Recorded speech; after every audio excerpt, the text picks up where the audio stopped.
Me llamo Andrés, tengo 36 años, y durante los últimos 8 años, fui el tío bueno de la familia. El que siempre llegaba con regalos, el que pagaba las cenas, el que hacía favores sin pedir nada a cambio. No porque buscara reconocimiento, sino porque pensé, ingenuamente, que eso era lo que uno hacía por la familia. Pensé que los gestos hablaban más fuerte que las palabras, y que si me mantenía constante, tal vez algún día me mirarían como algo más que el soltero con buena carrera que no tiene hijos. Pero lo que pasó a la fiesta de cumpleaños de mi sobrina de 13 años me abrió los ojos de una forma que aún me cuesta describir sin que me hierva la sangre. Todo empezó semanas antes, cuando mi hermana Laura me pidió si podía comprarle a su hija Camila un iPhone como regalo de cumpleaños. No uno barato. Claro. No. Ella quería el bueno, porque todas sus amigas tienen el último y no quiero que se sienta menos. Le dije que era mucho dinero para una niña de 13 años, y Laura soltó una risa nerviosa, como si estuviera fingiendo que tenía otra opción. Andrés, por favor, tú ganas bien, ¿verdad? Además, tú eres como su segundo papá. Esto haría que ella se sienta especial. Lo peor es que caí. No porque me creyera lo del segundo papá, sino porque había estado sintiéndome desconectado de la familia desde hace un tiempo, y pensé que este gesto podría reforzar algún tipo de vínculo. Así que lo compré. $850, nuevo, en su color favorito, con la funda brillante que le gustaba. Todo listo. Lo envolví yo mismo. Me sentí bien haciéndolo, como si por fin estuviera siendo parte de algo. La fiesta fue en casa de mi hermana. Había globos, un DJ barato y mesas plegables con manteles rosas. Había más de 30 personas, entre tíos, primos, amigas del colegio y vecinos que solo aparecían cuando había comida gratis. Apenas llegué, nadie se acercó a saludarme realmente. Uno que otro asentía con la cabeza. Otros me preguntaban, ¿trajiste el regalo? Como si eso fuera lo único que importaba. Esperé pacientemente hasta que llegó el momento de abrir los regalos. Camila estaba rodeada por sus amigas, todas grabando con sus teléfonos, riendo, como si aquello fuera una producción de Netflix. Cuando finalmente llegó al mío, lo desenvolvió sin siquiera leer la tarjeta. «El nuevo iPhone», gritó una de sus amigas. Camila sonrió con arrogancia, lo sacó de la caja y, sin mirar a nadie, dijo, «Gracias, supongo». No era la reacción que esperaba, pero aún traté de mantener la compostura. Pensé, tal vez está nerviosa. Es una adolescente. Me senté en una esquina, comiéndome un trozo de torta que sabía a plástico, mientras escuchaba las risas y gritos de los niños. Luego vino el comentario, el que me congeló la sangre. Camila, con el teléfono aún en la mano, se acercó al grupo de adultos. Me miró de reojo y sin ninguna vergüenza, soltó. «Mamá dice que si desaparecieras mañana, nadie se daría cuenta». Y lo dijo riendo. No una risa tímida. Una risa sarcástica, como quien sabe que tiene la protección del grupo. Como quien disfruta de la crueldad porque cree que es intocable. Los invitados estallaron en carcajadas. Incluso mi hermana. Un tío se rió tanto que tuvo que apoyarse en la mesa. Nadie dijo nada. Nadie pensó en corregirla. Nadie pareció notar que yo me había quedado completamente inmóvil, con una sonrisa tensa, como de quien acaba de ver algo romperse dentro de sí. Porque lo que se rompió en ese momento no fue solo mi paciencia. Fue la ilusión, la idea de que yo era parte de esa familia, que era valorado. Respiré hondo, me levanté despacio y caminé hacia la cocina. Saqué el teléfono del bolsillo, abrí la app del banco y comencé a cerrar cuentas.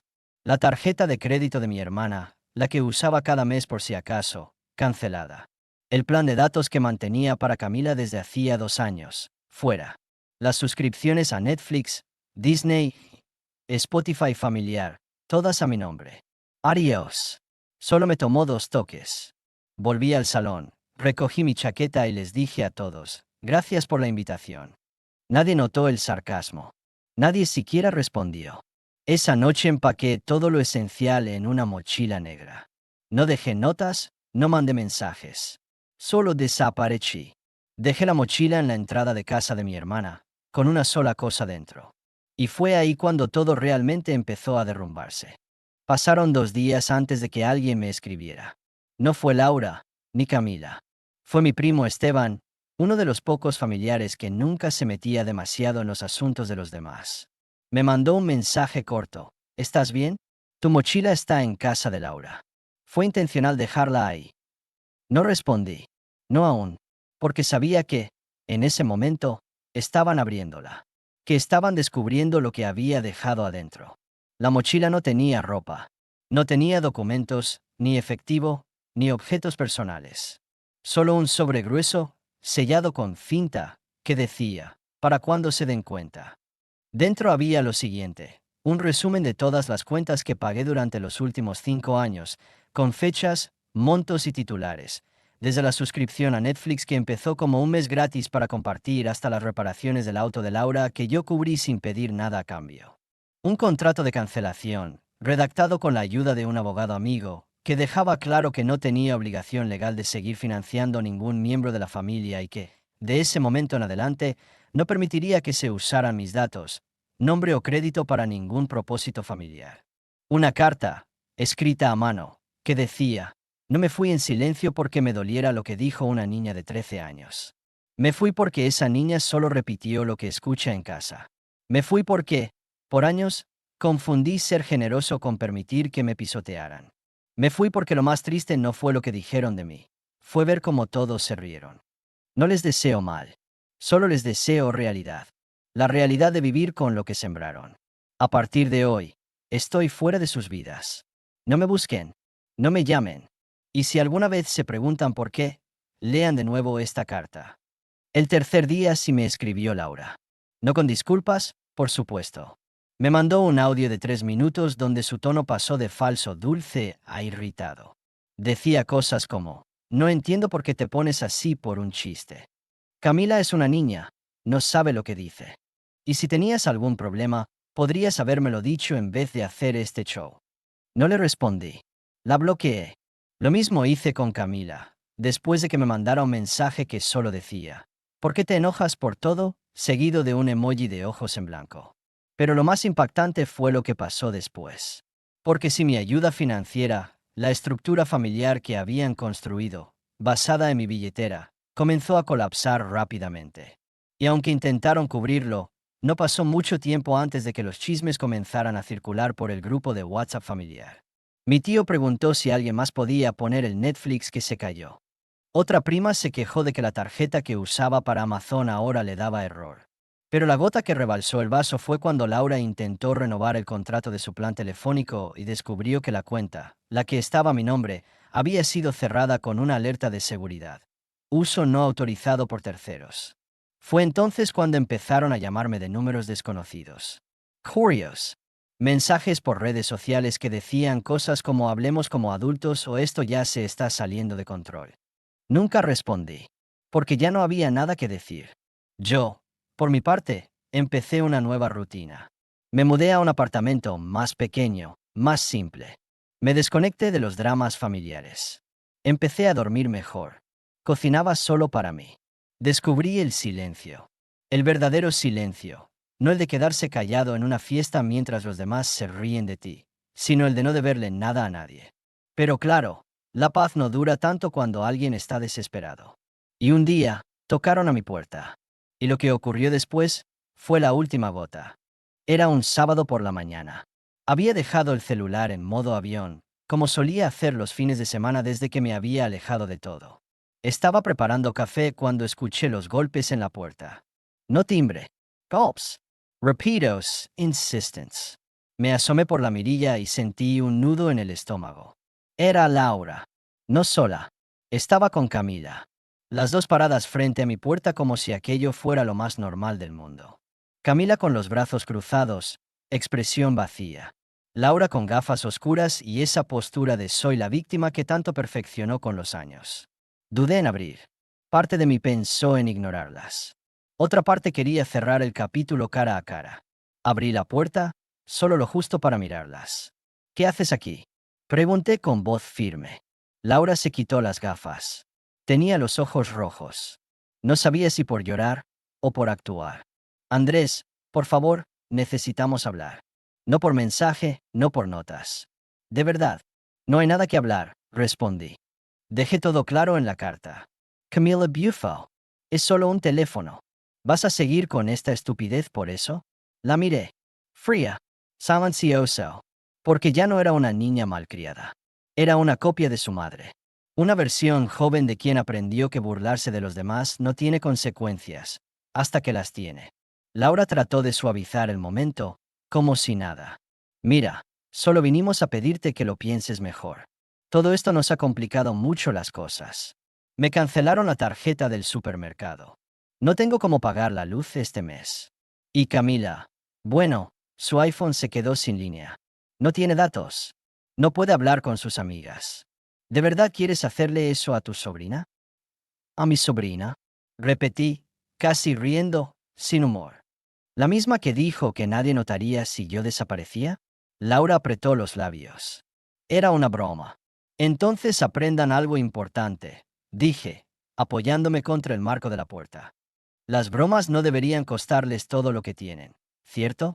Camila giró los ojos, indignada. ¿Eres tan dramático? Solo te están usando como excusa para no hacerse cargo. ¿Qué clase de adulto se ofende por algo que dice una niña? Me incliné un poco hacia ella. El tipo de adulto que pagó 8 años de cuentas para una familia que ahora lo llama invisible. Laura puso una mano en la puerta. Andrés, por favor. Es nuestra familia. ¿Vas a seguir actuando como si nada te importara? No estoy actuando. Por primera vez en mi vida, estoy siendo honesto conmigo mismo. Hubo silencio. El tipo de silencio que duele. Laura bajó la mirada. Luego, con una voz más baja, casi derrotada, dijo, ¿y entonces? ¿Eso es todo? Eso es todo. Y cerré la puerta. Sin gritos. Sin insultos. Sin drama. Solo el sonido seco del portazo. Pensé que sería el final. Pero me equivoqué. Porque a los pocos días, empecé a recibir mensajes de números que no reconocía. De tías, primos lejanos, incluso del ex de Laura. Todos con la misma frase disfrazada de preocupación. ¿No crees que estás exagerando? Algunos intentaban hacerme sentir culpable. Otros decían que la familia era más importante que el orgullo. Uno incluso tuvo el descaro de decir, no puedes abandonar a una niña por un comentario fuera de lugar. Y entonces lo supe. No era solo Laura. Era la mentalidad completa. El sistema. El consenso de que si alguien da mucho, se convierte automáticamente en responsable de todos los que no dan nada. El sacrificio silencioso que se espera, pero nunca se agradece. Así que preparé algo. Algo definitivo. Y cuando lo entregué, nadie en la familia volvió a llamarme. Lo preparé durante una semana entera. Cada noche, después del trabajo, me sentaba frente a la computadora con una taza de café y una lista. Una lista de cada favor, cada pago, cada préstamo nunca devuelto. No por venganza, no por rencor, sino para dejar constancia. Porque si me iban a pintar como el egoísta, al menos que quedara escrito todo lo que hice por ellos. Incluí todo. El préstamo de $3,000 que hice para el coche de Laura y que iba a devolver en cuotas, pero nunca pagó ni un centavo. Las mensualidades de inglés de Camila. Los servicios de streaming que se colgaron de mi cuenta. Las reparaciones del tejado que el seguro no cubrió, pero que yo pagué sin decir una palabra. Todo. Cada detalle con fecha, monto, concepto. No para humillar, sino para recordarles que la generosidad no era su derecho automático. Era un regalo. Y lo habían despreciado. Junté todo en un solo documento PDF de 18 páginas. Lo titulé, ya que quieren hablar de exageraciones, hablemos con números. Pero eso no fue lo único que hice. Escribí un correo. Uno solo. Masivo. Lo envié a toda la familia. Mis tíos, primos, hasta los que nunca me saludaban en las reuniones familiares, pero sí pedían dinero prestado para emergencias. El asunto decía, de parte del invisible. Y el cuerpo del mensaje comenzaba así. Hola a todos. He leído sus mensajes. He escuchado sus intentos de justificar lo que pasó, de minimizarlo, de convertirlo en una broma o en un malentendido. Les agradezco el interés, pero no les debo una explicación. Se las ofrezco solo porque es la última vez que tendrán noticias mías. Adjunto encontrarán un resumen detallado de los últimos años de mi participación en esta familia. Lo comparto no para reclamar, sino para dejar claro que mi decisión no nació de una rabieta, ni de un capricho. Nació del desgaste, del desprecio silencioso, del peso de ser útil pero nunca valorado. No busquen en este mensaje drama, lágrimas o rencor. Solo hay cierre. Ustedes pidieron más de mí de lo que estaban dispuestos a dar. Y finalmente, decidí dejar de ser parte del trato. No me deben nada. Yo tampoco a ustedes. Les deseo paz. De verdad. Pero lejos. Andrés. Lo envié. Luego apagué la computadora y me fui a caminar por el parque. No llevé el celular. No lo necesitaba. Ese día dormí como un bebé. Durante las siguientes 48 horas, recibí una última avalancha de correos. La mayoría no contenía disculpas. Contenían justificaciones. Ataques pasivo-agresivos. Frases como ya te crees mejor que todos o siempre fuiste raro. Algunos ni siquiera mencionaban la lista. Solo se quejaban de que ya no tenían acceso a Disney. El mensaje más largo fue de mi madre.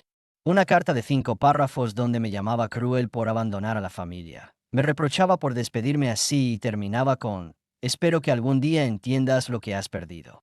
Lo leí una vez. Lo cerré. No respondí. Porque lo que ellos no entendían era simple. Lo que perdí ya lo había estado perdiendo lentamente durante años.